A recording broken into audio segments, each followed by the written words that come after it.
Hello all, welcome back to viral Usha. ఈరోజు మనం పెన్నా అహోబిలం పుణ్యక్షేత్రాన్ని సందర్శించి అక్కడున్న ఆలయ విశిష్టతను తెలుసుకుందాం. పెన్నా అహోబిలం అనంతపురం జిల్లా ఉరవకొండకు 12 కిలోమీటర్ల దూరంలో, అనంతపురానికి 40 కిలోమీటర్ల దూరంలోనూ ఉంది. శ్రీ నరసింహస్వామి కొలువుదీరిన ప్రాచీన పుణ్యక్షేత్రం ఇక్కడ ఉంది. ఇక్కడ స్వామివారి పాదం క్రింద ఒక బిలం ఉంది. స్వామివారికి అభిషేకం చేసిన నీరు ఈ బిలం గుండా వెళ్ళి పెన్నా నదిలో కలుస్తుంది. అందువలన ఈ క్షేత్రానికి పెన్నా అహోబిలం అనే పేరు వచ్చింది. క్రీస్తు శకం 14-15వ శతాబ్దాలలో విజయనగర చక్రవర్తుల పరిపాలనా కాలంలో ఈ ఆలయాన్ని నిర్మించినట్లు చరిత్ర చెబుతోంది. స్వామివారి కుడి పాదముద్రికకు నిత్య పూజలు.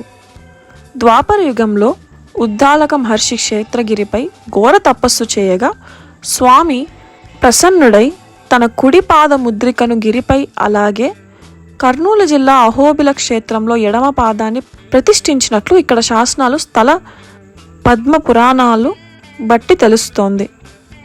చారిత్రక ప్రస్థానం. పెన్నా నది తీరంలో ఈ క్షేత్రం ఉన్నందున, అలాగే స్వామివారి పాదముద్రికకు దిగువ బిల్ ఉన్నందున పెన్నోహబిలంగా ప్రసిద్ధి చెందింది.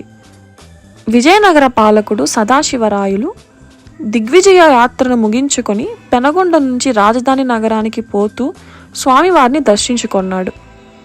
ఆలయాన్ని పునర్నిర్మించమని ఆదేశించి 2000 ఎకరాల భూమిని దానం చేశాడు. 1979లో శ్రీ లక్ష్మీ నరసింహస్వామి పాదముద్రికకు కొంత పైభాగంలో స్వామివారి మూల విరాట్ను ప్రతిష్ఠించారు. అప్పటి నుంచి స్వామివారి మహిమలు ద్విగుణీకృతమైనట్లు భక్తజనకోటి ప్రతీతి. గర్భగుడిలో నరసింహస్వామి దేవస్థానానికి దిగువ భాగంలో శ్రీ ఉద్భవ లక్ష్మి అమ్మవారి ఆలయానికి 1987లో నిర్మించారు. స్వయంభూగా వెలిసిన పుట్టశిల ముందు భాగంలో ప్రతిష్ఠించారు. ఆగమ శాస్త్రం ప్రకారం నిత్యం అలంకరణ పూజలు నిర్వహిస్తున్నారు. స్వామివారి ఆకు పూజలంటే బహుప్రీతి. స్వామివారికి ఆకు పూజలు కట్టించి మొక్కులు నివేదిస్తే 41 రోజుల్లో కోరికలు నెరవేరుతాయని భక్తుల ప్రగాఢ విశ్వాసం. అమ్మవారిని ప్రసన్నం చేసుకునే విధంగా అవివాహితులు, సంతానహీనులు పట్టు వస్త్రాలను సమర్పించి కుంకుమార్చనలు చేస్తే తమ కోరికలు నెరవేరుతాయని భక్తుల విశ్వాసం. తమ మొక్కు నెరవేరినందుకు ఓ గొల్లబామ పాలమ్మిన సొమ్ముతో గోపురాన్ని నిర్మించారు. దాన్ని పాలగోపురంగా నేటికి పిలువబడుతోంది. భక్తులను విశేషంగా ఆకట్టుకుంటోంది. భక్తుల ప్రతినిత్యం వేలాది మంది వస్తుంటారు. పుణ్యక్షేత్రంగా, అటు పర్యాటక క్షేత్రంగా ప్రజలను విశేషంగా ఆకట్టుకుంటోంది ఈ పెన్నోబిల క్షేత్రం. ఇప్పుడు మనం గర్భగుడిలోకి ప్రవేశిస్తున్నాం. చూసారుగా ఎంత చక్కగా, లోపల చాలా ప్రశాంతంగా ఉంది. ఈ ఆలయానికి లోపల ప్రవేశిస్తుంటే చూసారుగా స్వామివారు ఎంత చక్కగా ఉన్నారో. ఇక్కడ మనం కొబ్బరికాయలు కొట్టచ్చు. సో ఆలయానికి మొత్తం 4 గోపురాలు ఉన్నాయి. ప్రతి దిక్కుకు ఒక గోపురం ఉంది. ఏ దిక్కు నుంచైనా మనం ఈ ఆలయాన్ని లోపలికి వెళ్ళచ్చు. ఇదే ప్రత్యేక ఆకర్షణ ఈ పెన్నోహబిలంకి. ఈ ప్రదేశం గుడికి వెనక భాగంలో ఉంది. ఎక్కువ మంది ఇక్కడ సందర్శించరు ఈ ప్రదేశాన్ని.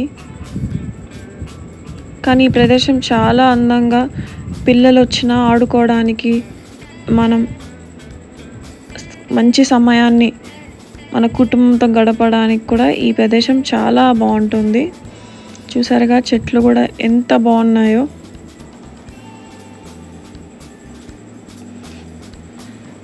ఎక్కడెక్కడి నుంచో ఇక్కడికి వస్తూ ఉంటారు ప్రజలు.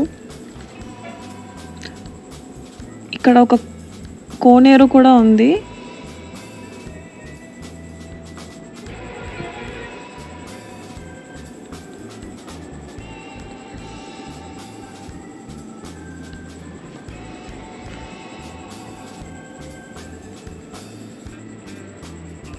ఇక్కడ ఒక బావిలాగా